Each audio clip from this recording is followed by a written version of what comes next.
The views and opinions expressed on this show belong solely to the hosts and their guests and do not reflect the views of any on-site institutions unless explicitly stated. What's up, everybody? My name is Steve Vanderwall. And I'm Justin Klosser. And we're your hosts of Cannabis Cum Laude, a podcast devoted entirely to cannabis. We're going to talk cultivation, business, medicine, politics, culture, advocacy, and everything in between. The cannabis industry is complicated. It's robust. It has a lot of moving parts. And it's our job to help you understand it just a little bit better. So tune in every week for a brand new episode. And if you have a question that you'd like answered on the show, send it on over to questions@cannabiscumlaude.com. Thanks. Enjoy the show. What's going on, everybody? Welcome back to Cannabis Cum Laude. Today is going to be an awesome day. We get to actually do something that I've been looking forward to doing pretty much since we started this show, but it's been like pulling teeth to get Steve to break through and do it. But understandable because he was undergoing some changes and wanted to make sure that when we talked about it, we did it right. But today we're actually going to be talking to Mr. Steve Vanderwall, our host here, and talking to him about his company, Nestiva, as it is now rebranded, formerly known as Tiva Naturals. Yep. I apologize. I think it was Tiva Wellness at one point too, right? Yeah, it was Tiva Naturals. We went by Tiva for short. Roger that. Anyway, thank you so much, Steve, for coming into the studio today. In the hot seat today. Yes, sir. How you doing? I'm doing good. It's good to be back in studio today. How are you? Doing fantastic. Right on. So, like usual, I'd like to talk a little bit about the broader topic first of CBD itself and kind of your journey into this arena that you've ventured into. So I know we've kind of talked about it a little bit before, but could you give like a real brief reintroduction as to like your journey to cannabis and CBD? Sure. I have been a cannabis consumer for recreational and fun purposes for 10 years. I've been in business for myself for 6 years. 4 of those years have been in cannabis and the CBD realm. So it was about back in 2017. I was kind of, you go through the ebbs and flows of entrepreneurships. The highs are so fucking high and the lows are so fucking low that you're constantly playing psychological warfare with yourself and learning how to manage that and stay focused and knowing when to pivot at the appropriate times and knowing when to throw ideas out the window when they're not working and not hanging on to something that is objectively dead is tough, and it's a learning process. And I was kind of in my second or third year of business for myself. I got started in men's fashion. The first couple of years I was in business, I was struggling financially. Broke is a joke. I didn't barely have a pot to piss in. I was hustling, making money on the side, working at my uncle's restaurant for a little bit of cash, trying to keep my head above water, constantly feeling like the only thing that's above water is the tip of your nose. Yeah. But that's the name of the game. And the reality is what I've learned in this whole process is to make it as a business person, as an entrepreneur, it's not even about how great your idea is. It's about, can you withstand getting kicked in the teeth over and over and over again and being broke and knowing when to set, you kind of adopt this mentality where it's like, okay, no matter what happens, you're going to keep going. And no matter how broke and pissed off and how many people tell you no, you just keep going because you believe in what you believe in. And I believed in what I believed in. So about 2017, I was kind of at a little bit of a tough spot. I was struggling. I was in men's fashion. I wasn't making a ton of coin. I was having trouble focusing, trouble sleeping. So after a couple doctor's appointments, I was on a daily concoction of Adderall, Trazodone, and Zoloft to manage, all those different mental health things. And quite frankly, it did not for me do very well. I started to have some dark thoughts, questioning my purpose in life, questioning a lot of things about, do I want to be around anymore? Which is a fucking weird thing to have, but It happens to people, and you never believe that it'll happen to you until it does. But the reality is stressed out and kind of tough life when it was never that bad to have those thoughts. I knew it was at least a byproduct of the drugs that I was taking. Yep. So I kind of right around that same time, I had a friend who's a nurse practitioner who had gotten into the CBD game, and cannabinoid is a therapeutic game early on, really be right when CBD became a thing after the hemp bill passed. and sat down and said, hey, listen, there's this new cannabinoid, which I didn't know what was, right? I knew THC. All I knew about cannabis is that when you lit it on fire, some molecule named THC made you feel good. I didn't know about cannabinoids and I knew nothing. I didn't know about an endocannabinoid system. I knew nothing. And she said, there's this new cannabinoid and it's young and it's new. And right now, some of the anecdotal evidence is people are using it for sleep. So I said, sweet, I'll try anything, because I was at kind of my wit's end at that point. And she gave me a bottle. I started taking it at night before I went to bed, held it under my tongue. And right around the same time, I said, I'm going to see if I can take myself off these meds. So I started cutting my Zoloft and my Trazodone that I was taking in half. And within 40 days, I came off everything. Not everything. I went from 30 milligrams of Adderall a day down to like 15 milligrams total a week. I use it when I use it. I'm not going to sit here and say that I'm a completely, pure man and no pharmaceuticals, because I do use Adderall and I use it sparingly and it works for me. Yeah. I don't use 30 milligrams a day, and I haven't touched any Zoloft or Adderall or any other pharmaceutical. I barely touch Advil nowadays in years. Right. So it was really at that point when I realized, wow, this is really powerful. This is really something.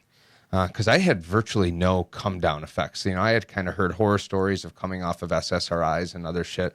But for me, it was painless. It was just time. Well, yeah, I mean, being on them already was not a good time for you. So, like, coming off of them, it probably just felt like an extension of that, Yeah, I guess I didn't really know what to expect. Was I going to have come downs? Was I going to feel weird? But honestly, 40 days, like, I feel better. I feel like myself again. I started not to feel anything at all. And when half the battle of the entrepreneur, you're passionate about shit, and I lost my passion. I really lost my ability to feel anything. And when I wasn't excited about what I was doing, it became a lot more hard to get motivated. When you're not motivated as an entrepreneur, you're done. Yeah, that's it. You might as well write the check. Right. I did a couple months stint with SSRIs as well, and people could quote me all over the place saying that I just felt like a zombie. Right? Like just walking in skin, getting by, didn't give a F about anything. Yep. So commendable that you also realized that and decided it was time to make a change. Right? I didn't get sad. I didn't get mad. Nothing. I wasn't even really interested in having sex. Right. And the little smidgen of times that I wanted to have sex, some of my utilities didn't work. Like my body didn't work right. I was not myself, and that's not me. Right. I'll tell you that right now. That's not me. Okay. You know me for a long time. Call it what it is, but it was not me. And I really knew that I was fucked up then. But the good news is I came off, my entrepreneurial spirit was, everyone knows a little bit about Steve now. Screw it. Sorry, Rach. So my entrepreneurial was back. My feelings were back. I was re-energized. I started learning and reading and researching about CBD. I read Dr. Russo's Taming THC paper, which was really kind of the catalyst that, taught me, hey, when you actually have whole plant extract and you use CBD and all these things together, you get much more profound therapeutic benefits. So this idea of full spectrum and, the whole is greater than the sum of its parts, fueled me to start at the time Tiva Naturals, which at the time I was just private labeling from a big manufacturer in the Midwest. I created a little brand with a buddy of mine over the course of a couple nights. We launched our first brand and it was pretty successful. We were making a little bit of cash. I was all e-commerce. Things were going really well. I was actually making like a few $1,000s a month online. I wasn't really working. Sales would just come in. I had my distribution set up. I wasn't doing anything. I wasn't shipping orders. All I was doing was posting on social media and making money. It was sweet, actually. It was honestly the easiest money I've ever made. And then overnight, I get an email saying, well, you're a high-risk account. The only way it's cost-effective for us to maintain you and all other CBD businesses is if you're doing $150,000 a month. And I was not. And if not, we got to let you go. So at that point, that really wiped out a majority of the small companies like me who just weren't doing that volume. And it's hard to do that volume when you can't pay for ads or radio space, or at the time it was organic advertising, which is tough, and word of mouth. So fast forward about a year and a half, I had found a new merchant processor. Things were rolling, about a year, things got rolling again, and I redid the brand, right? I had raised some startup capital. I had brought on a business partner. We were moving and grooving. We had a beautiful brand. Tiva Naturals was alive and well. New website, new assets, new everything. It was mine now. And we went from private labeling to making my own products. I had met up with an extraction company who I believe in and I still work with today. I started doing some formulations myself, and we had a new company.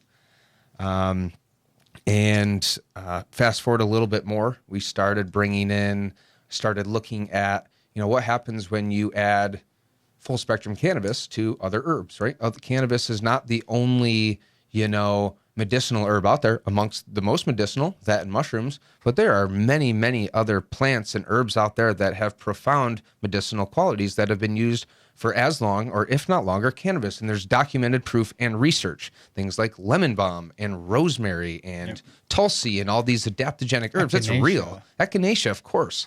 Ashwagandha, all these beetroot, all these different herbs that are like profoundly effective. Yeah. So I'm not an herbalist. I had read a couple books, but it's complicated. It's just like cannabis. You don't become a cannabis expert overnight. So I actually had met up with a team of master herbalists who own a 40-acre organic medicinal herb farm in the Western New York, kind of southern tier area. And I said, I know about cannabis. You know about herbs.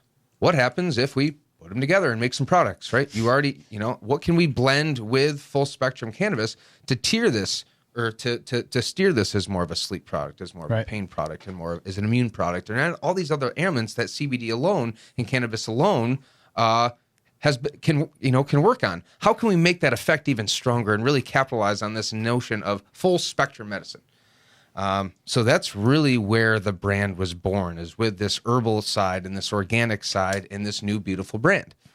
So fast forward to November of last year, I had put thousands and thousands and thousands of dollars into the website, into the branding, which is just what it goes with the territory of starting a premium brand, right? You're paying for organic certification. We had spent thousands and thousands of dollars on this. And it's honestly so goddamn funny now to think about it. 10 days later, and we had filed 3 trademarks, which we have now through one of the few companies in the space that has not 1, but 3 federal trademarks on products, which is huge. But 10 days after I launched the website, my trademark attorney gives me a call at 7:30 at night, unannounced. And first piece of advice, you don't ever want to get an unannounced call from your attorney at night, because it's never good. And he says, we got a problem. Shoot, let's hear it. I'm used to problems. Lay it on me. Well, you just got a cease and desist letter from a large pharmaceutical company saying that the brand is too close to their brand and he can't use it anymore. And my first thought was, well, fuck them.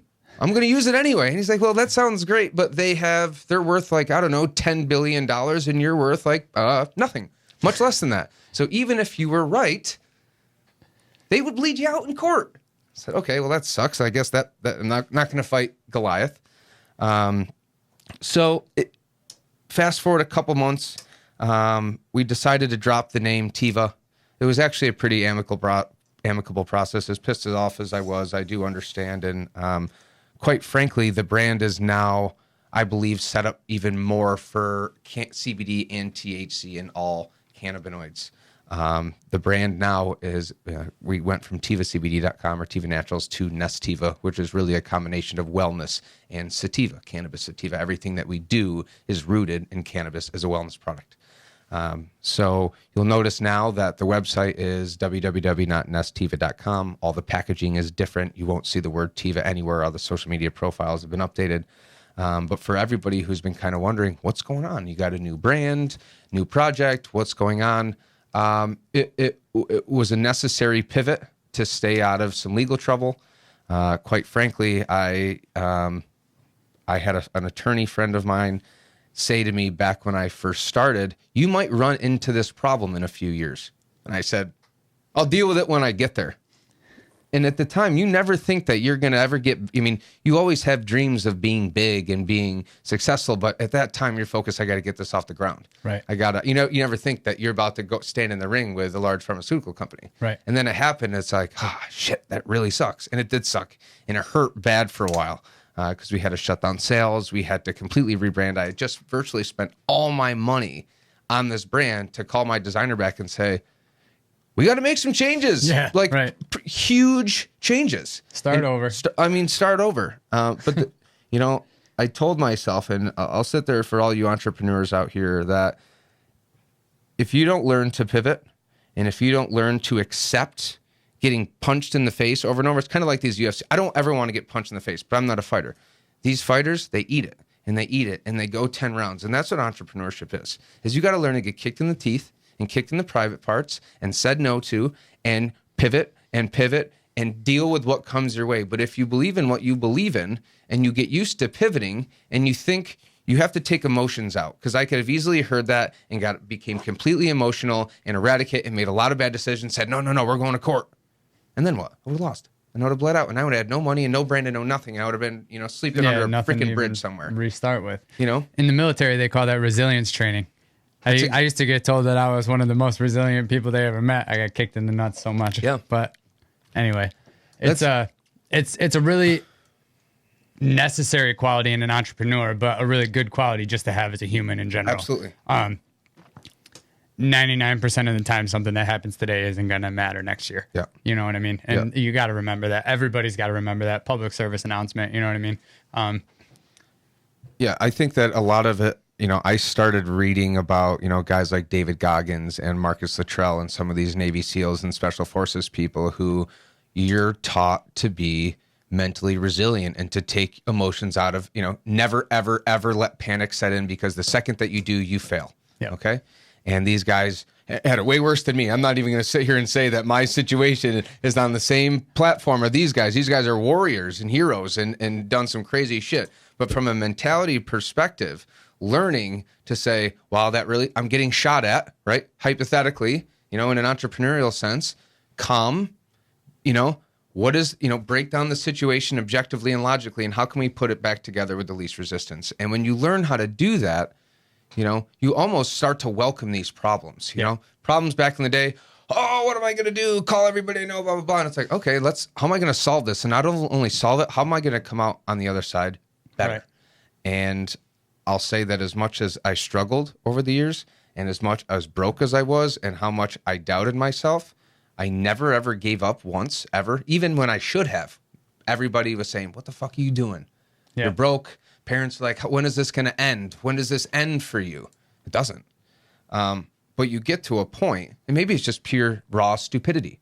Maybe I'm just stupid. You know what? But stupidity is getting you there, right? I guess so. Maybe it's just stupid. Maybe I'm just wired for pain and discomfort. But I will tell you that after all was said and done, we came out on the other side, never having to step a day in court, being compliant, and having a brand that I believe is better and sexier and encompasses more of what I've always believed in and wanted than the previous brand. And, I'm just an average dude. Yeah. With a little bit of stupidity in my brain and a lot of motivation to do something. Drive. A lot of drive. And love it. I love cannabis. I want to be something. And I just told myself when I started that no matter how hard it gets, you ain't going to quit. Hashtag America. America.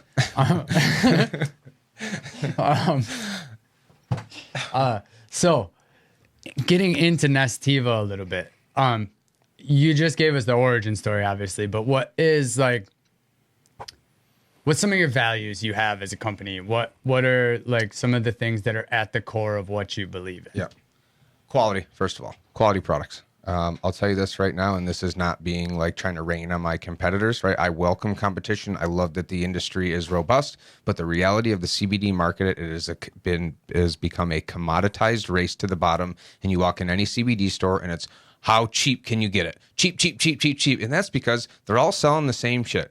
Low quality ethanol extract from some big inorganic, whatever it is. 6 times diluted. That's fine, right? But and that's a business model, right? It's kind of the Amazon model. And would you rather sell 50,000 units at $1 or, 500 units at $125? You'll take the volume, right? But you lose quality at scale. And I told myself that I believe in craft business. I've advocated for small craft business throughout my entire career. And I could have started a little shit brand and said, hey, I can get these for $3 a unit. I'll turn around and sell them for $15 a unit, make a little bit of a nut, distribute. I'm rich, Right. It's not who I am. I don't care about that. It's never been about the money. I wanted to create a product that actually works. And what that means is, if you're using a plant, just like I believe in food, you should be using organic products, right? Let food be thy medicine and medicine be thy food. And you want the cleanest, purest food products to make you healthy. Why would cannabis be any different?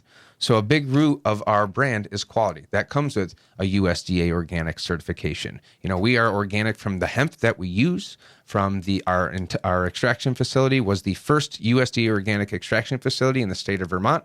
And every inch of our 40-acre herb farm is 100% USDA organic. This is as organic can be. And when you like I do, when you do organic right, you grow some really great products. Yeah.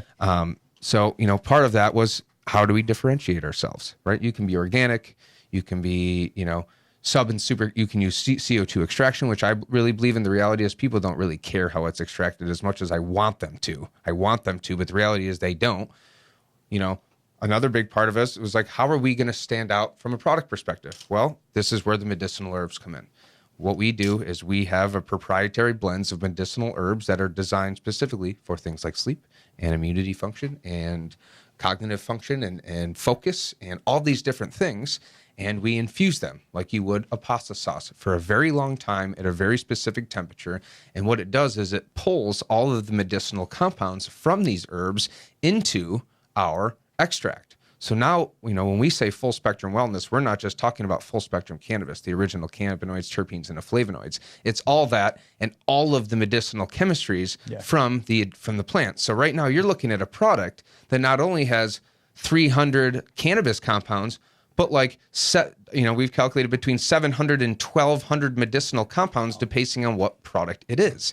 And when you do that, what we've noticed is serious enhanced effects. Yeah. Well, I mean, the entourage effect is not just going to stop at cannabis, right? It's going to keep going with every other beneficial medicinal compound you want to throw in there with it. Is as long as they're not hitting the same receptors, you're probably going to be experiencing a heightened effect, right? And even if they are on the same receptors, they might be hitting differently because you've got some of this one hitting, which is reacting a certain way, and some of this one hitting, reacting a different way, right? Which is, I don't know. I love the way that you've branded and incorporated more than just CBD and sunflower seed oil or something. You know what I mean?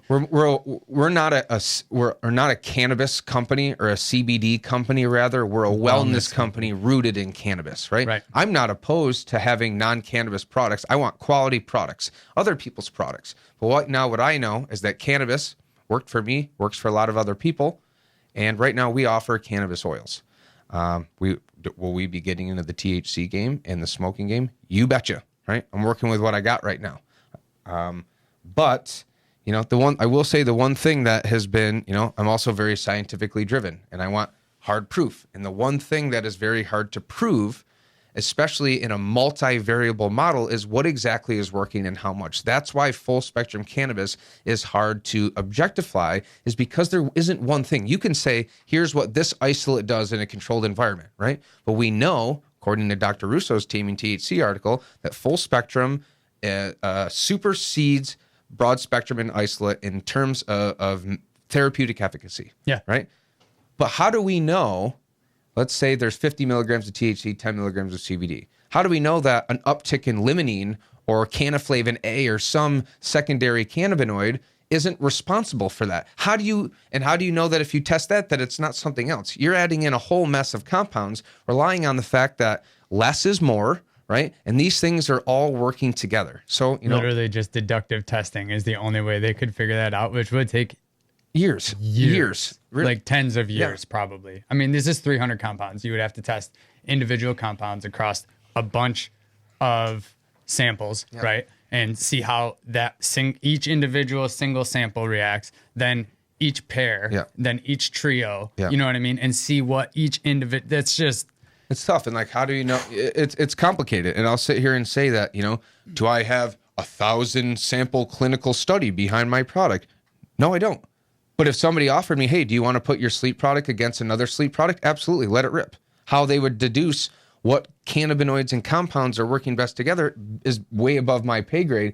But I'll tell you from the people who've been buying my products over and over and over again every month on the dot, saying this is the only way that I can sleep and it's the best thing I've ever used, that has to hold some weight. Yeah. And that's just how the cannabis industry was built. So we're very much working toward being able to objectify and quantify that. But my fear is because you have all these compounds, which is kind of the nature of the beast of the holistic and natural product industry, will we ever get to say this product and this combination of products and this specific, because every single batch of cannabis is a little bit different, right? You could get along. You know what I'm saying? So it becomes tough.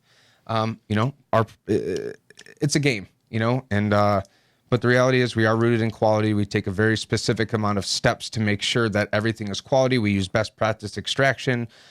We really have true full spectrum cannabis, original terpene profile, infusion of medicinal herbs. We use high quality MCT coconut oil, which is just a great, stable, fat-based oil. It's great for digestive health. It's great for cognitive health. In my opinion, I don't think there's a higher quality full spectrum cannabis product, CBD product on the market. Well, and you shouldn't, as the owner, you should strive to make the best. And unless you've achieved that, I would hope you're not like just out there pushing it out to the world. You're like, oh, well, this shit's subpar, but whatever. If I get up here and say, we're like number 5 or 6. There's 5 other brands that are better. You'd be in the wrong. I obviously am biased, but logically in the steps that we take. And if you've got the anecdotal evidence to prove it, then clearly you're still in business after all the hiccups, right? Yeah. So you're doing something right. Yeah. I might be putting you on the spot with this next question. I know that we're starting out with the Nestiva Sleep, right? And that's first, but you also mentioned the Focus, and I apologize, I'm brain farting on the third one. Is there a timeline on when we can expect those ones to be released, or is that TBD? So previously on my old website, I had 3 products. I had Restiva, my sleep product, Comfortiva, my pain product, and Immunitiva, my immune system enhancing product. Oh, immune. These are all qualities of CBD that the research has said there's immune system function enhancement with CBD. There is pain mitigation properties in their sleep. So I took all these things that have been quantified scientifically from CBD and said, let's create a product that is specific to each one of these niches. The problem that you have in the CBD space and really the dietary supplement space in general is medical claims in marketing. Okay. Big pillar of my brand is education. Okay. 4 months ago, I had paid and had co-wrote a whole bunch of content informational articles on the endocannabinoid system, on CBD we had 6 articles. We had thousands of words of content, and they were all PubMed, what's the word I'm looking for? Cited. There's like legitimate source citations saying, according to this study, CBD helps inflammation, blah, blah, blah. And because I use I use Square as a merchant processor, they came back to me and said, you make medical claims on your website. We're removing your merchant services. You will not have access. You cannot have the money in your Square account, and you cannot continue to send funds until you remediate this. So I had to go through, and a platform built on education had tons of content on there. Why we use each we had a blog for each product that we have, why we chose the herbs, what the herbs do, how they interact, an entourage effect article, organic farming and why it's important, which is still the only one still on there, and an entourage effect, which was so scientific. It was freaking awesome. It was one of the, in my opinion, one of the most, it was a really good paper. Yeah. It was a really, really educational paper. And I had to take 5 out of 6 of my articles down because of medical claims, right? I wasn't saying my product specifically is going to help your insomnia or help you come off your opiates or no, you're just citing scientific research. Prevent you from getting COVID. I said, here's what the research says. We're in the, try it. And they shut me down. And making medical claims is a huge issue, which is bullshit. Right. It's kind of a ploy. It's kind of how the pharmaceutical industry has so much power because you can only make medical claims if you're an FDA approved product. And I'm not. And you can't because we're cannabis unless you're, GW Pharma or something like that. So that was the long way of saying education is a big part of the brand. And while we did have 3 products on there, 2 that I got really dinged for, and that what I was really worried about was the immune product and the pain, because pain mitigation apparently is a medical claim, and immunity enhancement apparently is a medical claim. And while going through the trademark issue and the rebrand, the last thing I wanted to do was get a warning letter from the FDA. So I've decided not to discontinue by any means because I love those products and they're fantastic and they work great. but just kind of take them off the shelf for a little bit and focus on my sleep product. 80% of the sales that I've done over the last 7 months have been that. I mean, we just have the data on it. It's fire. It's fantastic. So we're really going to say, let's focus on sleep as a wellness issue. The other side, the other two products kind of dabble, touch the gray area of medical claims. And we do have 2 more products in the pipeline that I'm really excited to release. Nurtiva, which is really, I'll say what it is. It's designed as an anti-anxiety product, right? I can never market it that way because that's a medical claim. So I branded it as a cognitive calming blend, which is an ass backwards ring around way of saying an anti-anxiety product, but that you gotta be careful with the language. Yeah. That's Nurtiva. That's designed to be taken in the morning with a cup of coffee, to get your day started. And Fitiva, which is something I'm particularly excited of, because I think CBD and cannabis is going to really play a profound role in athletic recovery and performance, which is very relevant nowadays with the Sha'Carri Richardson stuff going on. But you can expect those to come out, hopefully by the end of the year. So I haven't actually dove into that, but I've seen it all over the place, obviously. So what makes that different from Michael Phelps? Because I think it was I don't want to screw up the details, but I believe it was because she consumed cannabis and she tested hot for THC. And I don't know if it was in a specific window of her event. But it's bullshit. Yeah, it's still 100% bullshit. It shouldn't matter whatsoever. In a legal state, if she went home, she suffered the death of her mother, which she, used cannabis to help. But if she went home and sucked on a bottle of booze and ate a bunch of pills and got up and got piss tested, she's still running the race. Right. It's bullshit. It's draconian. I think the government knows that because there have been some talk at a very high level of maybe the fact that these rules are a bit draconian, and rules are rules, right? You do take on the responsibility of following the rules as the Olympic athlete, right? Yeah. I don't agree with them. But if you're planning for the biggest event in your life, everything that you've worked on, again, I don't agree with it. And the one thing that you have to do is piss clean. Don't piss dirty. Don't piss dirty. I mean, it's a couple months, right? If at worst, and even if it's longer than that, you're going to be an Olympic athlete. I mean, that not too many people in the world can say that. So I would say it's worth not token for a minute. If you had to, I don't agree with it, like I'm saying, but I'm agreeing with your sentiment there. I will say this, and I think that the big buzz online is, well, what's it matter? CBD or cannabis and THC is not a performance enhancing drug. It's quite the opposite. Why would you even ban it? I believe that cannabis is a performance enhancing drug indirectly. I think maybe if you smoke weed on game day, maybe you're not as focused. But if you use cannabis, especially in the short window leading up to a big event where you need to be primed from a recovery perspective, every athlete should be doing it in some way, shape, or form. I'm not saying you got to go smoke a bunch of weed or do dabs or get, stoned, but a little bit of edibles before you sleep, or, 100 milligrams after you do a full day of training, or a CBD or something. Fueling your endocannabinoid system when you're training, especially at that high level, will lead to higher level performance at the end. I do believe that. Well, sure. But that then is going into being prescribed any kind of drug for your doctor for, dare I say, pain management, would then be performance enhancing, wouldn't it? Because it's taking away their pain, therefore allowing them to perform better than they would in their natural state. So that argument could be made across the board. I think it's a moot point when it comes to cannabis. I believe that. I think if you're not on steroids, I think you're good to go. Something that's not physically building your muscles up, making you run faster, making you lift harder. If it changes your mental state, I personally don't think that should be considered an athletic performance enhancer. Because the reality of it is, more often than not, it's slowing your synapses down, right? Even somebody who I would like to think I'm a relatively educated individual and pretty intelligent, and you definitely notice a slowdown, right? Totally. When I'm fully lit, slowed down. Yeah. So I don't know. I don't know. It's it's stupid. I think it started a platform for really, I think probably by next Olympics, it won't be an issue. I think sometimes bad things like this have to happen to make big change. And I think I feel horrible for Sha'Carri Richardson, and I hope she comes back and wins 5 gold medals next year and said, guess what? I did it the entire time, smoking weed, like Michael Phelps did, right? Yeah, Michael Phelps, fastest man in water.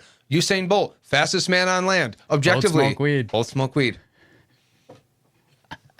Sha'Carri Richardson's one of the fastest women on the planet. Guess what? She also smokes weed. And so do 90% of your doctors. Just saying. Anyway. Yeah, and if not, they should. So this is probably a good point to kind of wrap up this first segment we had here talking about Nestiva. We're going to be coming back. Make sure you come back in a couple of days to check out. We're going to be talking about some of the speed bumps that Steve's gone through and kind of how if you're looking to get into the cannabis space now that we're legal, whether it be CBD or THC or what have you, kind of how you can navigate those waters a little bit easier and maybe avoid some of those speed bumps. Anything else you want to say before we sign off? Yeah, thanks for giving me a platform to tell the story. It's kind of, I will say that, and we can talk a little bit about this in the next segment, as fun as it is, especially to be in the space, it gets pretty lonely because there's not a lot of people who understand what you're going through. Yeah. And there's not a lot of people who, you can soundboard off of family, friends, they'll support you, but they don't fucking get it, and you get it, and it's like, you don't always get to say, here's why this has been so goddamn tough. Right. Not just, oh, that sucks. Sorry to hear that. When are you going to quit? Well, if you look at it from start to finish, and it becomes very easy to say, oh, wow, I get it now. I get it, So thanks for the opportunity to tell my story a little bit. And hopefully by the end of this, people will have a little more clarity and hopefully some motivation to start their own business. Absolutely, brother. I mean, I love listening to it. It's always good to know the background behind a company, especially if you want to invest in them or support them. Yeah. And it's definitely good to be able to hear somebody else who has struggled through this process that a bunch of people are about to try and embark on. No doubt. So it's a beautiful, beautiful thing that you're willing to come on and talk about your experience.